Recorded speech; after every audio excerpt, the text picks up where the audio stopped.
murni. Kalau ditanya Semar seni siapa, tidak ada yang tahu. Tidak akan ketemu. Yang namanya Bagong, di sana kan paling garing, Petruk, Bagong.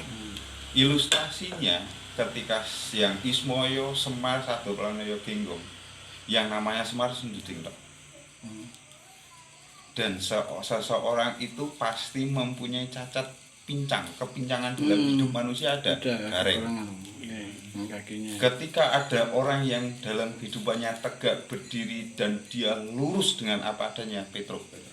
Ketika manusia itu menjadi kanan kiri semua bisa diakomodasi siapapun, Bagong. Tapi kekurangan dari pengetahuannya iya, tetapi dia diakui dimanapun dia mobile. Tapi Petruk lurus. Perang pun yang dia gunakan hanya kepala. Dan dia enggak. Iya, yang digunakan hanya kepala. Dan Gareng hanya nyambiti karena kekurangan dia itu hanya fisiknya. Jadi kemampuan nalar Punokawan ini yang lurus tegak, yang mempunyai tendensi kehidupan bagi tonggaknya manusia, Semar. Tetapi orang yang dalam kehidupan itu mempunyai ciri khas seperti itu, wong Jawa ngaran kiblat 4 5 pancer jiwaning manungsa, tegake mung Semar. Wujud sejatinya tidak ada yang muncul. Tetapi itulah sifatnya wong Jawa, nemokne sanepan urip. Sanepan urip.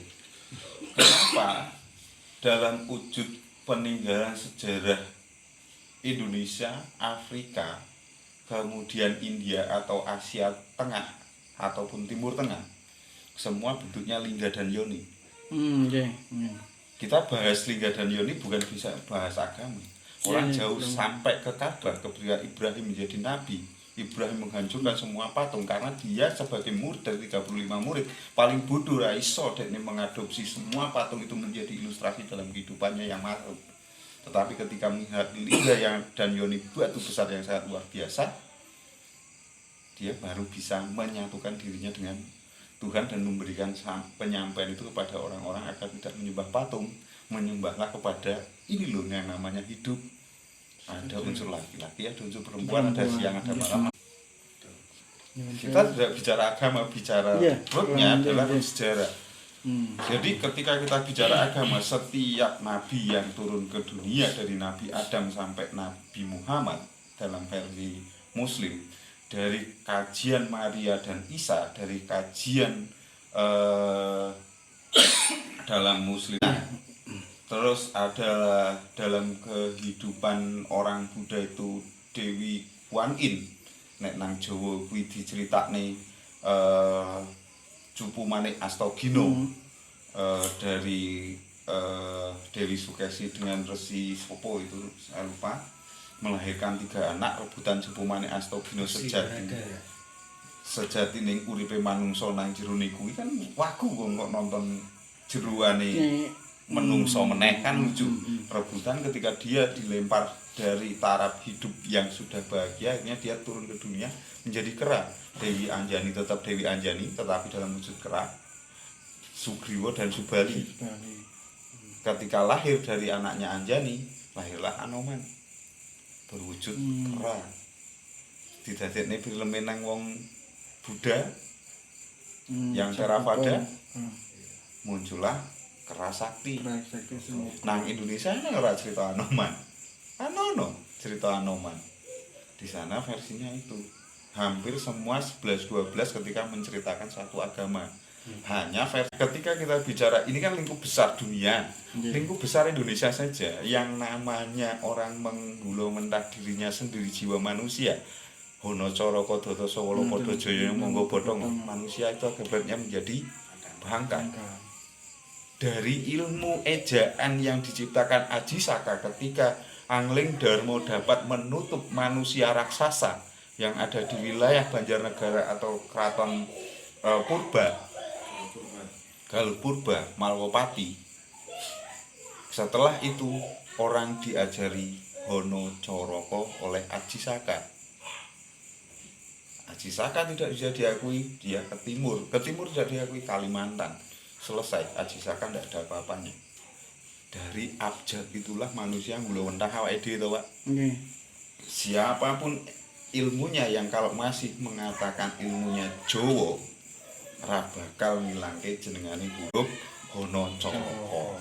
Jeneng dari hitam, putih, kuning itu abjate Hanacaraka, pegone pegon Arab.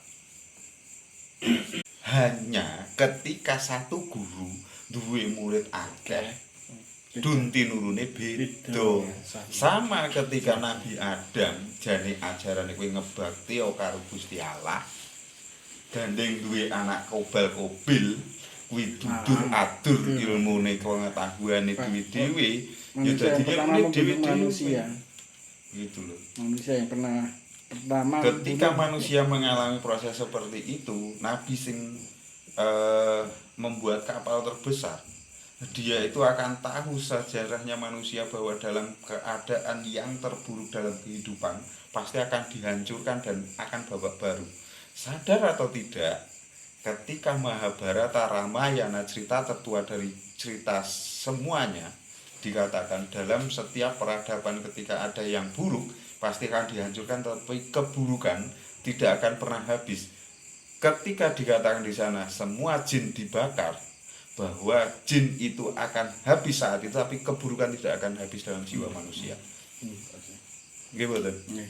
Bisa keseimbangan. Nah, nyambung sing tadi, sing saya sampai di Nuh tadi ya. Nuh tadi kan nek menurut sejarah itu kan tinggal 80 orang. Yeah. 80 orang itu berarti orang pilihan loh ini. Yeah. Berarti orang yang taat. Yeah. Karena populasi dari Adam yang ada dalam kapal. Iya. Kan nek carane mikire saya, berarti dunia iki sine mikir kuwi tok. Yeah. Bayangane saya. Yeah. Begitu dihancurkan karena tidak mengikuti Nabi, berarti kita ini termasuk keturunan dari 80 orang terpilih ini. Yeah. Setelah dihancurkan dengan badai itu kan tinggal 80 yang tersisa dan dewan-dewan yang ada di. Yeah. Secara otomatis kita berpikir nek wis pilihane wong 80 ki istimewa.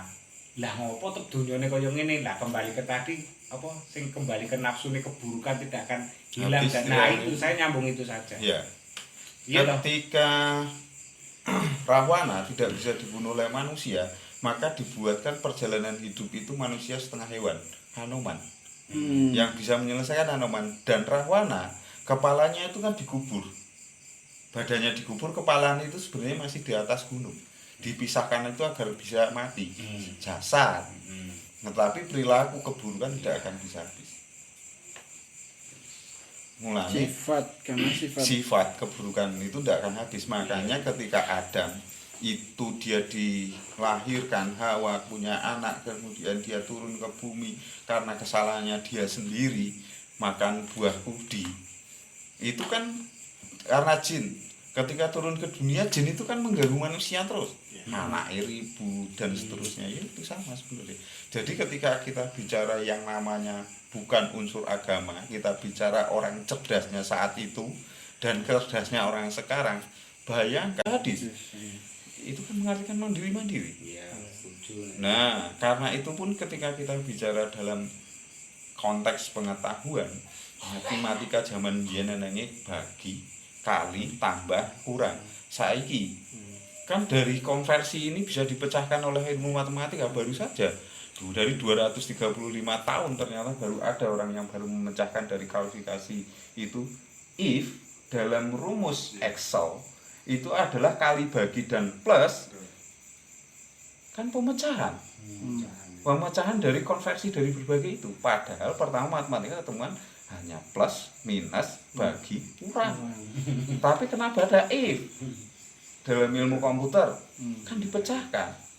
235 tahun. Itu enggak. Nah, karena itu ketika kita bicaranya tidak ranahnya agama, bicara yang normatif ilmiah ya itu. Nah,